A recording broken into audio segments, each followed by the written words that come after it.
ఒక అసమర్థత, అవగాహన రాహిత్యం, అవినీతి, కుట్ర ఇవన్నీ కలిసి పోలవరాన్ని ఎంత నాశనం చేశాయో అంత నాశనం చేశారు. మేమంట ఒక అసమర్థత అంట, ఒక అవగాహన రాహిత్యం అంట. ఇది జగన్మోహన్ రెడ్డి గారి అంట, వైఎస్ఆర్ కాంగ్రెస్ పార్టీ ప్రభుత్వాన్ని అంట. నేను చెప్తున్నా, మీరు అసమర్థులు, మీకు అవగాహన రాహిత్యం, అవగాహన సరిగా లేదు. వెళ్ళడం రావడం సోమవారం వెళ్ళడం రావడం, బిల్లులు చేసుకోవడం, డబ్బులుగా చేయటం. దేవినేని ఉమ గారు మీరు చేసింది అదేంటండి? చంద్రబాబు నాయుడు గారికి అవగాహన రాహిత్యం అంటారేంటి? చంద్రబాబు నాయుడు గారు అసమర్థ అంటారేంటి?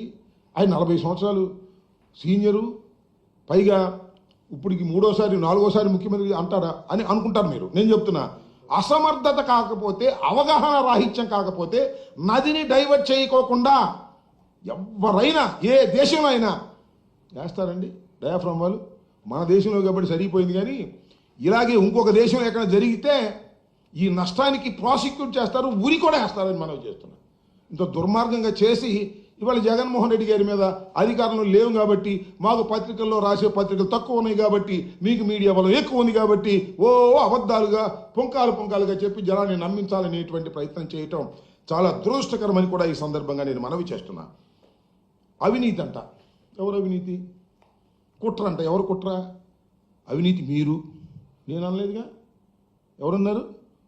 మోడీ గారు అన్నారు. ఏటీఎం, ఏది ఏటీఎం?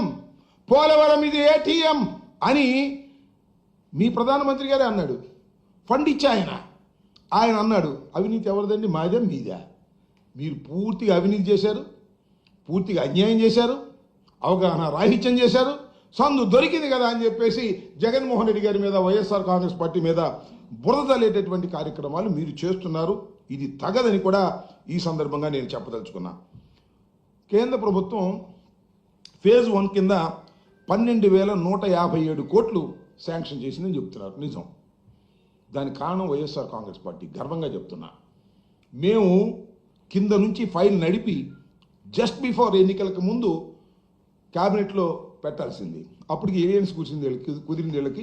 వెళ్ళి లబోదిగో మీరు క్యాబినెట్లో పెట్టమాకండి, ఇప్పుడు దీన్ని శాంక్షన్ చేయమాకండి, శాంక్షన్ చేస్తే జగన్మోహన్ రెడ్డి గారికి మంచి పేరు వస్తుందేమో, ఓట్లు పెరుగుతాయేమో అని అడ్డం పడ్డారు. ఆపారు. సరే అడ్డం పడ్డారు, ఆపారు. మొన్న శాంక్షన్ చేసుకున్నారు.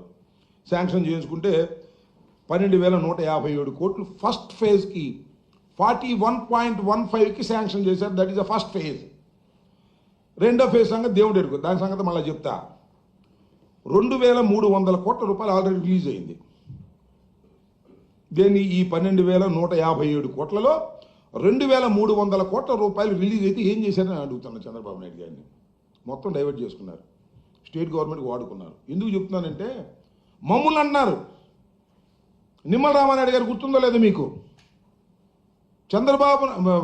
జగన్మోహన్ రెడ్డి గారు కేంద్ర ప్రభుత్వం ఇచ్చినటువంటి పోలవరం డబ్బుల్ని డైవర్ట్ చేసుకున్నారు అని అవగాహన రాహిత్యంతో నిమ్మల రామానాయుడు గారు, ప్రస్తుత ఇరిగేషన్ మంత్రి గారు అన్నాడు.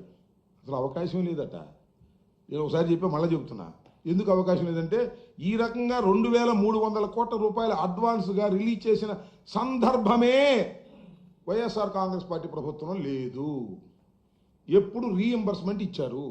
రాష్ట్ర ప్రభుత్వం 2,000 కోట్లు ఖర్చు పెడితే, ఈ 2,000 కోట్లు ఖర్చు పెట్టాం బాబు, ఇగో బిల్లులు ఇవి అని మేము అప్లోడ్ చేసి వాళ్ళకి ఇస్తే, వాళ్ళు డిఫరెంట్ స్టేజెస్లో పరిశీలన చేసి వాళ్ళు డబ్బులు రిలీజ్ చేస్తారు. రిలీజ్ చేస్తే అవి రాష్ట్ర ప్రభుత్వం వాడకూడదు. రాష్ట్ర ప్రభుత్వం పెట్టుబడి పెట్టింది కాబట్టి.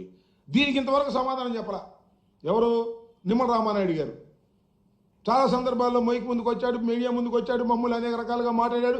ఇంతవరకు రాష్ట్ర ప్రభుత్వం ఖర్చు పెట్టిన డబ్బులు వస్తే అవి మేము ఖర్చు పెట్టుకుంటే దాన్ని ఎట్లా అంటారయ్యా బాబు మీరు డైవర్షన్ అని? మేము వాడుకున్నామని ఎలా అంటారు డైవర్ట్ చేసామని? ఇవాళ మీరు డైవర్ట్ చేసుకున్నారు ఆ డబ్బులు, అది వేరే అంశం. దాన్ని ఖర్చు పెట్టాల్సి డైవర్ట్ చేసుకుని స్లోగా పనులు చేసే కార్యక్రమం చేస్తున్నారు. That is a different matter అని కూడా ఈ సందర్భంగా నేను మనవి చేస్తున్నాను. కాబట్టి చంద్రబాబు నాయుడు గారు ఇంకోటి కూడా ఇక్కడ చాలా కీలకమైన విషయం చెప్పేసరి, ఆయన ఏదో 2027కి పూర్తి చేస్తాం, 2016కు పూర్తి